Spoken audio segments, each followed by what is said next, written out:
మనం ఆనంద్ ప్రసాద్ గారిని నుంచి మొదలు పెడదాం. Thank you sir. ఖనిజ సంపద, వృక్ష సంపద, జంతు సంపద, ఇవన్నీ ఏంటి? సంపదలు.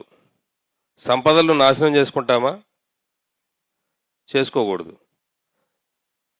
వేమన ఏం చెప్తాడంటే, తనలో సర్వంబుండగా తన లోపల వెతుకలేక ధర వెదకెడి తనువులు మోసెడి ఎద్దుల మన్మంబు తెలియ మహిలో వేమ. సంపదల కోసం మనం ఎద్దుల్లాగా తిరుగుతున్నాం ప్రపంచం అంతా, ఈ సంపదలను కొల్లగొట్టుకుంటూ. దేవతలందరికీ వాహనాలుగా ఏముంటాయి? జంతువులు ఉంటాయి. అంటే జంతువులు వాహనాలు కాదు, వాస్తవానికి ఆ జంతువుల యొక్క శక్తిని ఉపయోగించుకుంటారు. అమ్మవారు పులి మీద లేదా సింహం మీద ఆ వాహనంగా చేసుకోవడం అంటే ఆ పులి యొక్క శక్తిని ఉపయోగించుకోవడం, ఆ యొక్క సింహం శక్తిని ఉపయోగించుకోవడం. వినాయకుడు మరి ఎలుకని వాహనం చేసుకోవడం అంటే ఎలుకలాగా మనసు పరిగెత్తుతూ ఉంది ఆ కోరికల వెంట, ఆహారం వెంట. అది తినేదంతా ఇంతే, ఇంత తినేదానికోసం అది ఓ పరిగెత్తుతుంది, అది ఎక్కడ దొరకదు ఎవరికి. సో అలాంటి ఆ మనసుని ఆ వినాయకుడు ఏం చేశాడు? ఆ ఎలుకని వాహనంగా చేసుకున్నాడు. ఇవన్నీ సింబాలిక్గా ఉన్నాయి. వాటితో మిత్రత్వం. అక్కడ ఎలుక ఉంది, అలాగే పాము ఉంది శివుడి మెడలో, అలాగే అమ్మవారి వాహనంగా పులి ఉంది. ఇవన్నీ ఫ్రెండ్షిప్ చేస్తున్నాయి అక్కడ. చూసారా? ఆ శివుడి ఫ్యామిలీ చూసుకుంటే ఆ జంతువులన్నీ ఒకదాంతో మిత్రత్వం ఉంది. మనం కూడా ఏం చేయాలి? జంతువులతో మిత్రత్వం చేయాలి. ఆ ఎద్దు అది నంది, అది ఎలా ఉంది? అది మనసుకు ప్రతీక, ఆ పరిగెత్తుతా ఉంది. ఇవన్నిటినీ మనము మన యొక్క స్వాధీనంలో ఉంచుకోవాలి. మన కోశాల్లోనే ఉన్నాయి. ఖనిజ సంపద అన్నమయ కోశంలో ఉంది, వృక్ష సంపద ప్రాణమయ కోశంలో ఉంది, మనోమయ కోశంలో జంతు సంపద ఉంది. ఆ బయట ఉన్నటువంటి ఆ సంపదని మనం నాశనం చేస్తే మన యొక్క కోశాల్లో ఉన్నటువంటి శక్తిని, ఆ యొక్క సంపదను మనం ఉపయోగించుకోలేము. కాబట్టి వాటితో మనకు అనుసంధానం అయితేనే ఈ శక్తిని, అంటే ఆ జన్మల్లో మనం కొన్ని జన్మల్లో ఖనిజ సామ్రాజ్యంలో జన్మించాం, కొన్ని జన్మల్లో లక్షల సంవత్సరాలు వృక్ష సామ్రాజ్యంలో జన్మించాం, కొన్ని సంవత్సరాల పాటు మరి జంతు సామ్రాజ్యాల్లో జన్మించాం. మరి ఆ పరిణామ క్రమంలో ఇప్పుడు మానవ సామ్రాజ్యంలోకి వచ్చాం. ఈ మానవ సామ్రాజ్యంలోంచి దైవత్వానికి మనం చేరుకోవాలంటే మనతో కనెక్ట్ అయి ఉన్నటువంటి ఈ యొక్క సంపదల్ని మనం కొల్లగొడితే మనం దైవత్వాన్ని చేరుకోలేము. కాబట్టి అందుకే మనము నో డాక్టర్ నో మెడిసిన్ అంటే నీలోనే అనంతమైన ఆ కోశాల్లో ఆ సంపద ఉన్నప్పుడు ఇక్కడ ఉన్నదాన్ని వాడుకోకుండా నువ్వు బయట ఉన్నదాన్ని డిపెండెన్సీ అనేది అవసరం లేదు. ఎక్కడో బయటికి పోయి ఆ పసర్లో లేదా ఇంకోటో నువ్వు వాడుకోవాల్సిన అవసరం లేదు. నీ కోశాల్లో ఉన్నటువంటి వాటిని నువ్వు ఉపయోగించుకోవచ్చు. సంపదల కోసం బయట ఉన్నదాన్ని కొల్లగొట్టాల్సిన అవసరం లేదు. ఇప్పుడు స్వామీజీలు హిమాలయాల్లో వాళ్ళు తినేది ఇంతే, దానికోసం దేన్ని నాశనం చేయరు.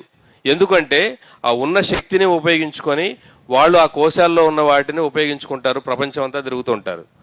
కాబట్టి మనము కూడా ఆ స్థాయికి రావాలనే పత్రిజీ మనల్ని ముందు జంతువుల్ని చంపకుండా అక్కడి నుంచి మనకు ప్రాక్టీస్ చేపించారు.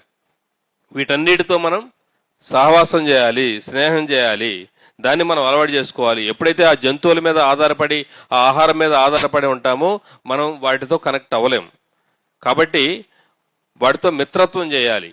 కాబట్టి మొన్న మా సత్తుపల్లిలో ఒక ఆయన పాములు ఎక్కడన్నా ఉంటే ఆయన వస్తాడంట, రాజుగారు అని. ఆయన ఎక్కడ పాములు ఉన్నా కానీ దాన్ని తీసుకొని ఇది వెళ్ళి అవతలకి వెళ్ళమ్మా అని చెప్పేసి అవతల వదిలేసి వస్తాడు. దాంతో మిత్రత్వం ఆయన ఏం చేయదు. అది అంటే మనం కూడా అలా చేయగలం, కానీ మనకు అసహ్యం ఉంటుంది. ఒక గబ్బిళం చూసినా లేకపోతే కాక్రోచ్ చూసినా వీటన్నిటిని చూస్తే మనకు అసహ్యం వస్తుంది. అసహ్యం కాదు కావాల్సింది, ప్రేమతత్వం. మనలో ఒక ప్రేమ నింపుకొని వాటితో ఫ్రెండ్షిప్ చేయడం మొదలు పెడితే మనం చెప్పినవన్నీ కూడా అవి. ఒక ఆయన ఎక్కడో తణుకులో మొక్కజొన్న ఎలుకలన్నీ పాడు చేస్తున్నాయంట. పాడు చేస్తుంటే అవి అంటే తినడమే కాకుండా మొత్తం నాశనం చేస్తూ ఉంటే అవి, ఆయన పిరమిడ్ మాస్టర్, దాన్ని ఏదో మందు పెట్టేసి చంపేస్తే పోద్ది అని చెప్పేసి ఎవరో సలహా ఇస్తే నేను చంపకూడదు కదా అని చెప్పేసి ఆయన వెళ్ళి కూర్చొని ఒక వారం రోజుల పాటు దానికి సజెషన్స్ ఇచ్చాడంట.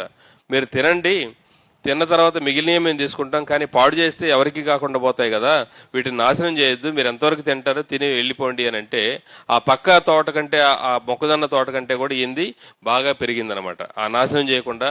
అలా మనం ఎప్పుడైతే ప్రకృతితో, ఆ పక్షులతో, ఆ జంతు జీవరాశులతో మనం అనుసంధానమై వాటికి కూడా మనం ఎప్పుడైతే ఆహారంగా మనం వదిలేస్తామో అప్పుడు అవేవి డిస్టర్బ్ చేయవు మనల్ని.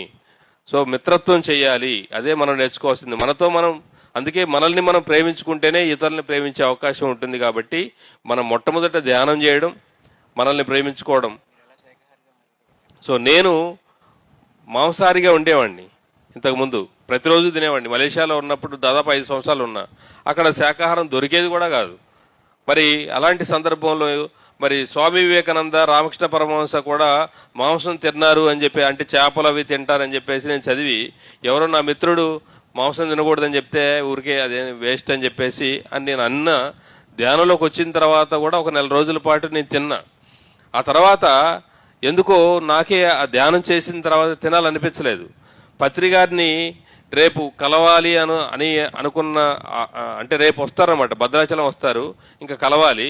అప్పుడు మా అత్తగారింట్లో మాంసం చికెన్ వండారు, ఏదో బంధువులు వచ్చారని. నాకు తినాలనిపించలేదు, ఆ తింటే వామిటింగ్ వచ్చిందనమాట. అంటే ఒక 4 రోజుల నుంచి నేను ధ్యానం చేయడం ద్వారా ఆటోమేటిక్గా నాకు తినాలనే కోరిక తగ్గిపోయింది. పత్రిగారి దగ్గరికి వెళ్ళినప్పుడు అంటే ఆల్మోస్ట్ తినే వెళ్ళాను అనుకోండి, ఆ ఒక ముద్ద తిన్నాను, బాగలేదని ఏదో పెరుగన్నం తినేసి వెళ్ళిపోయా. అప్పుడు నాకు గిల్టీ వచ్చిందనమాట. గురువుగారు, ఏ గురువు గారు అయితే తినొద్దని చెప్తున్నారో ఆయన దగ్గరికి తినొచ్చాను, జీవితంలో ఇంకెప్పుడు తినకూడదు అని చెప్పేసి నేను ఆ రోజు బలంగా అనుకున్నా. ఆ రోజు నుంచి ఈ రోజు వరకు కలలో కూడా తినలేదు. అంటే కలలో ఒక్కొక్కసారి మనకు చికెన్, మటన్ తినాలనే కోరిక పుట్టి మన ముందు పెడతారన్నమాట, ఏదో ఫంక్షన్స్లోనో ఎక్కడో తినాలని. అవన్నీ ఉన్నా కూడా ఆ తినాలని అక్కడికి వెళ్ళినా కూడా తినబుద్ధి కాక దాన్ని పక్కన పెట్టినేసిన సందర్భాలు ఎన్నో ఉన్నాయి. సో అలా నేను నాన్ వెజ్ నుంచి శాకాహారిగా మారడం కాకుండా నేను మరి ఎన్నోసార్లు ఎన్నో జీవుల్ని చంపాను కాబట్టి, నాకు ఆహారంగా నేను మాంసాన్ని తిన్నాను కాబట్టి దాని నుంచి ఆ పాపాన్ని కడుక్కోవాలని 40 రోజుల పాటు నేను తెలంగాణ రాష్ట్రం అంతా కూడా, అప్పుడు ఆంధ్రప్రదేశ్లోనే ఉంది, మారింది 2017లో. మరి 40 రోజుల పాటు భద్రాచలం నుంచి మొదలుపెట్టి అక్టోబర్ 2వ తారీఖు గాంధీ జయంతి, పత్రిజీ పుట్టినరోజు 11వ తారీఖు వరకు అలా తెలంగాణ రాష్ట్రంలో 33 జిల్లాలు, కృష్ణా గుంటూరు జిల్లా, గుంటూరు పత్రిగారి బర్త్డేకి వరకు అలా కంటిన్యూగా మరి దారిలో ఎన్ని గ్రామాలు వస్తే అన్ని గ్రామాలు నేను శాకాహార ర్యాలీ చేసుకుంటూ వెళ్ళడం జరిగింది అనమాట. అది గొప్ప అవకాశం. Thank you very much.